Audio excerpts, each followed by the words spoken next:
Saudara Badan Eksekutif Mahasiswa Universitas Indonesia menggelar unjuk rasa di depan gerbang Pancasila Gedung DPR Senayan, Jakarta. Mahasiswa memprotes pengesahan revisi Undang-Undang KUHP yang dilakukan DPR hari ini. Jangan Habib dong, Dasko dong. Geser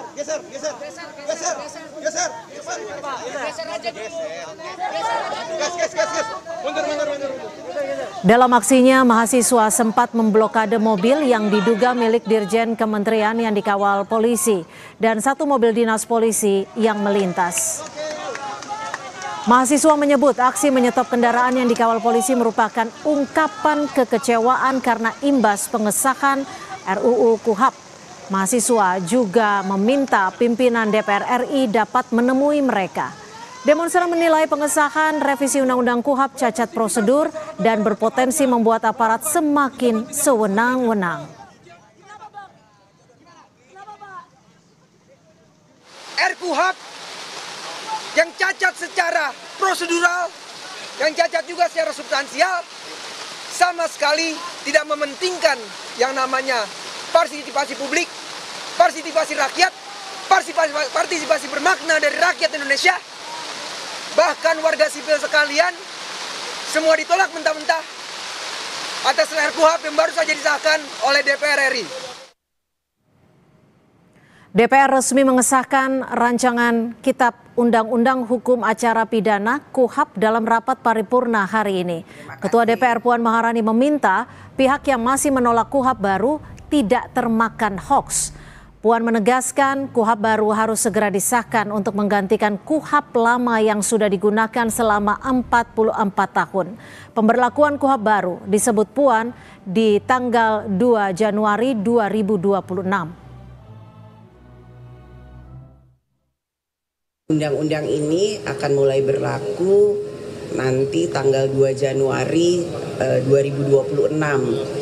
Sudah 44 tahun undang-undang ini berlaku dan banyak sekali hal-hal yang diperbaharui yang sudah melibatkan banyak pihak yang kemudian dalam pembaharuannya itu berpihak kepada hukum yang mengikuti zaman atau hukum-hukum atau undang-undang yang berlaku sekarang. Sebelum paripurna digelar, Ketua Komisi 3 DPR RI Habibur Rahman mengungkap 4 hoaks yang beredar di masyarakat terkait revisi Undang-Undang Hukum Acara Pidana. Politisi Gerindra ini bilang keempat hoaks tersebut beredar di media sosial dan membuat masyarakat menolak pembahasan hingga isi dari RUU KUHP. Satu dari 4 hoaks yang dipaparkan yakni soal kepolisian yang boleh menangkap, menggeledah, hingga menahan seseorang tanpa adanya konfirmasi tindak pidana. Beredar nih, ya, semacam poster di media sosial yang isinya tidak benar. Kalau RKUHP disahkan, polisi jadi bisa lakukan ini ke kamu tanpa izin hakim. Ini tidak benar sama sekali. Pertama, diam-diam menyadap, merekam, dan mengutak-atik komunikasi. Ya. Kedua, membekukan sepihak tabungan dan semua jejak online. 3, mengambil HP, laptop, dan data ya tanpa izin hakim ya. Keempat, menangkap, melarang meninggalkan tempat, menggeledah, bahkan melakukan penahanan tanpa konfirmasi tindak pidana. Ini hoax, benar hoax ya. Di KUHP baru, penahanan bisa dilakukan pertama, apabila tersangka mengabaikan panggilan 2 kali berturut-turut. Yang kedua, apabila tersangka memberikan informasi tidak sesuai fakta. Ini kan gampang di cross checknya. Ketiga, apabila tersangka menghambat proses pemeriksaan. Keempat, apabila tersangka berupaya melarikan diri, melakukan ulang tindak pidana, ya, menghilangkan alat bukti dan terancam keselamatannya. Atau yang terakhir, tersangka mempengaruhi saksi untuk berbohong. Ini juga kan termasuk dalam obstruction of justice yang memang merupakan tindak pidana. Lihat misalnya rombongannya kelompoknya Roy Suryo dan segala macam. Itu kan korban KUHP Orde Baru. Kenapa? Ya. Kalau menurut standar KUHP baru, Roy Suryo CS ini penanganan kasusnya bisa dengan restoratif justice, tapi di KUHP Orde Baru itu nggak diatur, gitu loh. Kalau menurut KUHP baru ya terhadap Roy Suryo dan kawan-kawan itu sangat sulit untuk dikenakan penahanan karena syaratnya sangat objektif.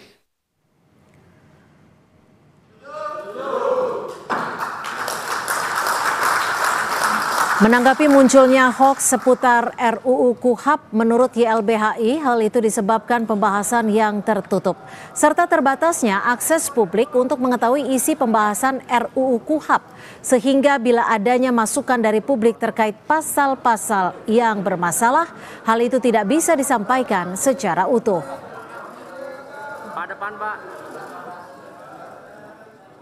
Sejak awal, masyarakat atau publik itu tidak diberikan akses informasi yang transparan, yang kemudian aksesibel, sehingga kemudian bisa mendapatkan dokumen-dokumen pembahasan rancangan Kitab Undang-Undang Hukum Acara Pidana yang hari ini disahkan oleh DPR dan juga pemerintah. Bahkan sampai dengan sebelum kemudian disahkan, itu dokumennya juga tidak dapat diakses. Ya. Sehingga kalau kemudian ada masukan-masukan yang dianggap tidak tepat, ya, bahkan disebut hoax oleh pimpinan Komisi 3, begitu ya. Saya kira ini juga buah dari tidak transparan, ya, tidak terbukanya dan tertutupnya proses pembahasan RUHP sedari awal. Siang tadi, paripurna DPR sudah mensahkan revisi Undang-Undang Hukum Acara Pidana atau KUHP.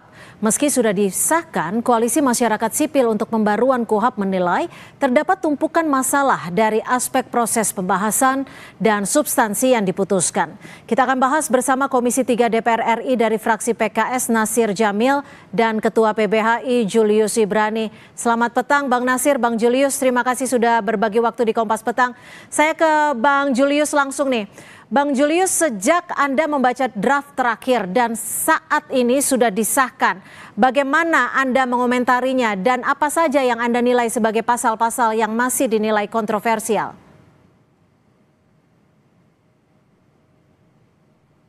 Mohon maaf, audionya masih tertutup, Bang Julius.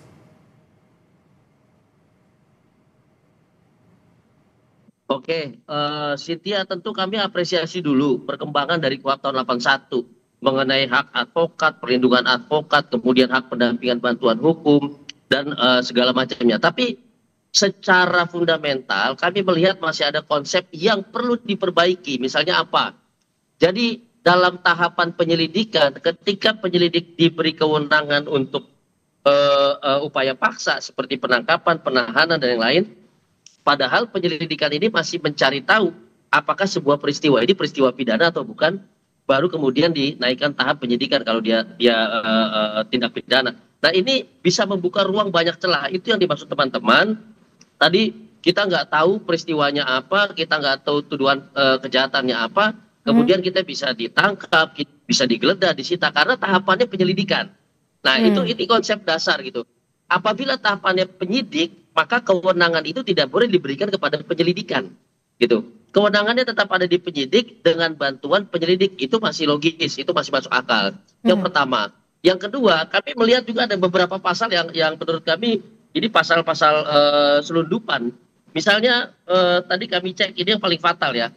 Di antara konsep criminal justice system di seluruh dunia, tidak ada satupun aparat penegak hukum yang memiliki impunitas, kekebalan. Polisi tidak kebal, jaksa tidak kebal, tetapi kemudian kami mendapatkan pasal baru di sini yang diselundupkan, misalnya pasal 101 dengan pasal 98, bahwa kalau mau nangkep hakim, kalau mau nahan hakim itu harus izin Ketua Mahkamah Agung. Ini nggak pernah dibahas. Ini nggak ada juga di dalam RUU kemarin. Tiba-tiba hari ini dia muncul.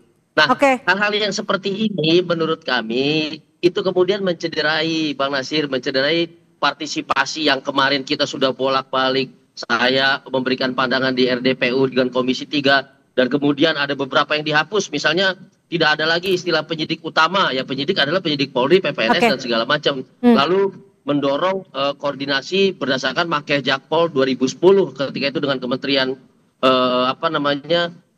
Hukum dan HAM, koordinasi antara penyidik, penuntut dan segala macam. Nah, ini kan kita lihat jelas pertentangan dengan diskusi soal criminal justice. Oke, jadi artinya yang mengedepankan judicial scrutiny gitu loh. Jadi siapapun aparat yang memiliki kewenangan itu harus ada pengawasan.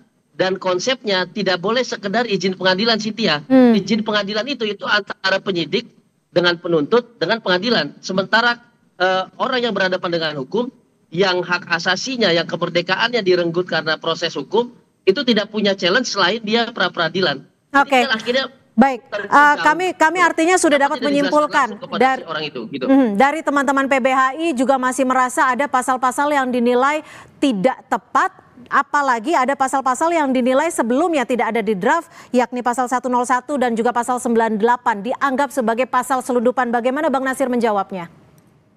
Iya, pertama saya ucapkan terima kasih kepada Saudara Julius yang telah memberikan apresiasi terkait apa yang dilakukan oleh DPR dalam upaya untuk membentuk dan mengesahkan hukum acara pidana kita.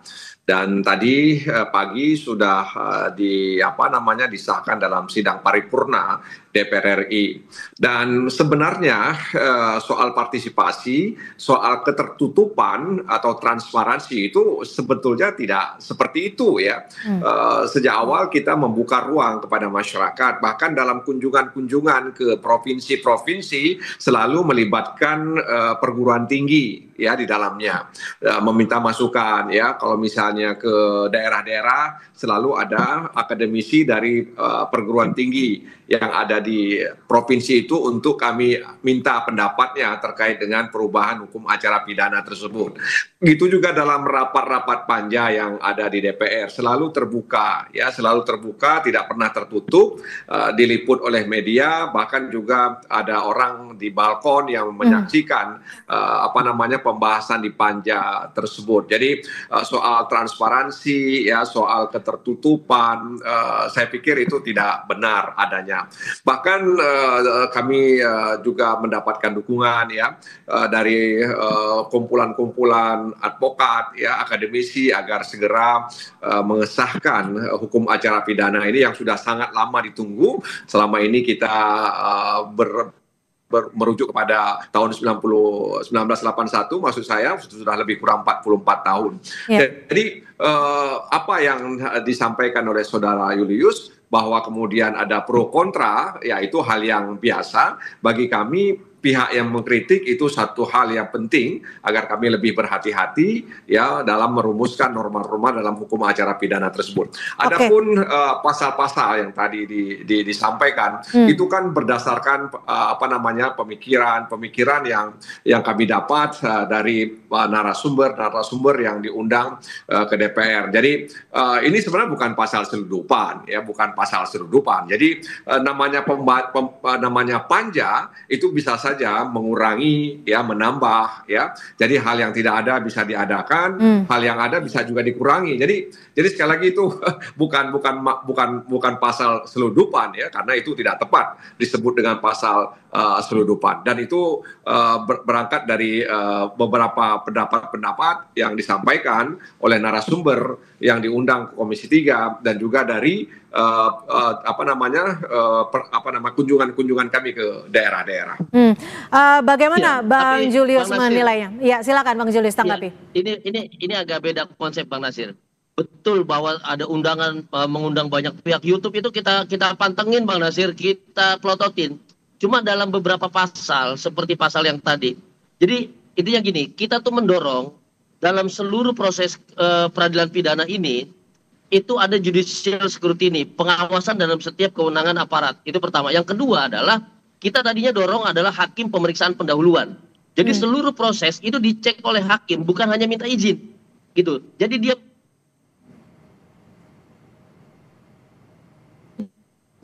ya, tampaknya kami mengalami gangguan audio terhadap pembahasan ini kami nggak melihat. Ya, mohon maaf sempat terganggu audio Anda Bang Julius. Silakan dilanjutkan. Oke. Misalnya begini, tadi saya katakan kami plototin diskusi dengan Mahkamah Agung dan segala macam. itu nggak ada usulan impunitas ini, Bang Nasir. Gitu. Tiba-tiba pasal ini muncul dan di sinilah kami berasumsi wah loh kok jangan-jangan ada pasal yang lain yang tidak dibahas kemudian dia muncul dan isinya bertentangan sekali dengan negara hukum, bertentangan sekali dengan asas kepastian hukum dan nggak boleh ada satu orang pun yang kebal hukum di Indonesia ini. Nah ini yang membuat kami bertanya kenapa ada perubahan ini tetapi secara gradual yang biasanya Bang Hamid juga telepon, bro ini ada perkembangan ini. Gimana menurut lu, bro? Ini ada perubahan ini gimana? Nah, kami tidak mendapatkan perubahan-perubahan yang hari ini diketok itu dalam setiap update atau progres pembahasan. Oke, nah, jadi artinya sampai saat ini Anda baru mengetahui bahwa ada 2 pasal yang berbeda ya, yang tidak ada di draft ya. Betul. Dan Anda khawatirkan masih ada pasal-pasal lain, seperti itu? Betul sekali. Oke, betul sekali. Bang Nasir, selain 2 pasal itu ada tidak pasal-pasal lain yang sebelumnya tidak ada di draft? Sebenarnya tidak. Jadi sebenarnya tidak seperti itu ya. Jadi masyarakat bisa mengakses bahkan setelah ini juga bisa mengakses memori pantulisting ya, rekaman-rekaman pembicaraan yang disampaikan oleh para anggota panja, narasumber ya, dari berbagai macam kalangan itu. Jadi bisa diakses di bagian risalah persidangan ya. Jadi tidak tertutup untuk masyarakat untuk mengetahui apakah yang disampaikan oleh saudara Julius tadi itu benar atau tidak. Oke. Ya. Ya, jadi itu. Jadi pada prinsipnya soal hakim pemeriksaan pendahuluan memang itu kita bicarakan, masing-masing fraksi membicarakan soal itu. Tapi kan ada apa namanya, ada keputusan ya, keputusan politik hukum terkait dengan hakim pemeriksa pendahuluan tersebut. Pada prinsipnya memang kita berusaha untuk memberikan perlindungan atas harkat dan martabat manusia, baik itu sebagai tersangka maupun terdakwa dalam hukum acara pidana kita, sehingga kemudian ada semacam perlindungan dari awal sampai akhir kepada mereka yang disangka dan didakwa oleh negara melalui aparat penegak hukum tersebut. Oke, Bang Julius, yang menjadi catatan dalam revisi dan juga sudah disahkannya KUHP ini adalah soal penyadapan, pembekuan tabungan ataupun rekening digital. Ada juga soal menyita gawai dan juga polisi dapat menangkap, menggeledah, menahan. Bagaimana PBHI melihat ini? Apa sebenarnya yang bahasa awamnya untuk masyarakat, mungkin apa sebenarnya yang bisa dirasakan langsung oleh masyarakat ketika KUHP ini sudah disahkan? Cynthia, itu ya. Pertama adalah soal tadi tahapan untuk memberlakukan upaya paksa tadi, soal penyadapan, kemudian monitoring, pembekuan, pemblokiran dan segala macam. Itu bisa dilakukan oleh penyelidik, yang artinya tahapannya penyelidikan. Nah, penyelidikan ini bahkan belum tahu apakah ini tindak pidana atau bukan, karena masih tahapan penyelidikan. Nah, ini dimaknai secara sederhana oleh masyarakat. Jadi kita belum tahu peristiwanya apa, yang ditundukkan kepada kita apa, tapi negara melalui penyelidiknya dia bisa memblokir, dia bisa menangkap, dia bisa menahan dan segala macamnya. Dan konteks penyelidikan ini luas loh. Ada penyelidikan intelijen, ada penyelidikan apa, ini luas sekali. Nah, ini berpotensi bahaya bagi masyarakat apabila tidak diperdetil dan apabila tetap pada tahapan penyelidikan. Kalau tahapan penyidikan, itu pun masih ada catatan. Misalnya begini, tahap penyidikan berarti sudah tahu ini peristiwa pidana, mencari siapa tersangkanya, pelakunya siapa, alat bukti permulaan yang cukup sudah ada di situ. Sprindik sudah bisa diterbitkan di situ. Tetapi upaya paksanya, jangka waktunya, penyitaan berapa lama, penggeledahan bagaimana, mekanismenya masih izin, yang artinya sepihak oleh hakim, yang kita tahu hakim sampai detik ini masih banyak masalahnya. Nah, ini yang saya langsung ke Bang Nasir. Bagaimana Bang Nasir, jika memang penerapan nantinya pasal-pasal ini akan semengkhawatirkan itu, apa jaminannya dan bagaimana prinsip fair trial ini bisa tetap dirasakan oleh masyarakat? Yang pertama, penyelesaian KUHP dan KUHP itu bukan akhir ya. Ini adalah awal untuk pembaruan hukum nasional dan juga mereform perilaku aparat penegak hukum dalam upaya-upaya paksa yang dilakukan. Nah, karena itu ketika ada upaya di tahap penyelidikan, melakukan pemblokiran atau penyitaan dan sebagainya, tetap melibatkan hakim atau pengadilan. ya. Jadi tidak semena-mena juga mereka melakukan itu, kecuali mungkin dalam kondisi-kondisi tertentu, karena ada peristiwa-peristiwa hukum juga, ya, peristiwa-peristiwa hukum juga yang kemudian harus dilakukan tindakan-tindakan yang itu memang membutuhkan misalnya mendapatkan ini, mendapatkan itu, misalnya. Ya, misalnya seperti ada kasus pembunuhan di mana saksi tidak ada, ya, dan dalam penyelidikannya seperti apa. Nah, karena itu kan dibutuhkan, misalnya membutuhkan handphone daripada orang yang diduga melakukan itu, dan itu harus izin pengadilan, ya, tidak bisa kemudian diambil begitu saja. Jadi ada situasi-situasi yang sangat terpaksa yang harus dilakukan, tapi kemudian 2 hari setelah dia lakukan itu, dia harus mendapatkan izin, ya, dari pengadilan. Jadi sekali lagi kami berusaha untuk melindungi harkat dan martabat manusia, dalam hal ini tersangka dan terdakwa, dalam proses upaya-upaya paksa yang dilakukan oleh aparat penegak hukum. Oke, Bang Julius, singkat saja, waktu kita sudah habis. Ini KUHP akan berlaku pada 2 Januari 2026. Jika memang nanti ditemukan pasal-pasal yang kontroversial yang akan merugikan masyarakat, apa yang akan dilakukan PBHI selama rentan waktu ini? Singkat saja. Oh, tentu kami akan mengajukan upaya hukum permohonan judicial review ke Mahkamah Konstitusi. Salah satunya pasal yang kami sebutkan tadi. Mahkamah Konstitusi baru saja mencabut impunitas kejaksaan. Sebelumnya kepolisian tidak punya impunitas dan segala macamnya. Nah, anggota DPR juga tidak punya impunitas, bahkan Bang Nasir kalau ingat pasal itu dicabut gitu ya. Nah, kenapa sekarang malah DPR ngasih ke hakim? Nah, ini banyak yang akan kami sisir. Menurut kami, satu, dia melanggar hak asasi manusia. Yang kedua, dia memberikan power yang berlebih kepada institusi negara, baik kepolisian, kejaksaan, ataupun hakim, itu akan kami ajukan ke MK. Tapi tentu tadi, kalau ada pasal-pasal yang tidak dibahas dan kemudian diselundupkan, maka kami masih bisa memperkarakan persoalan keterbukaan proses. Begitu. Baik, terima kasih Bang Julius Ibrani dan juga Bang Nasir Jamil sudah berbagi perspektif di Kompas Petang. Selamat sore.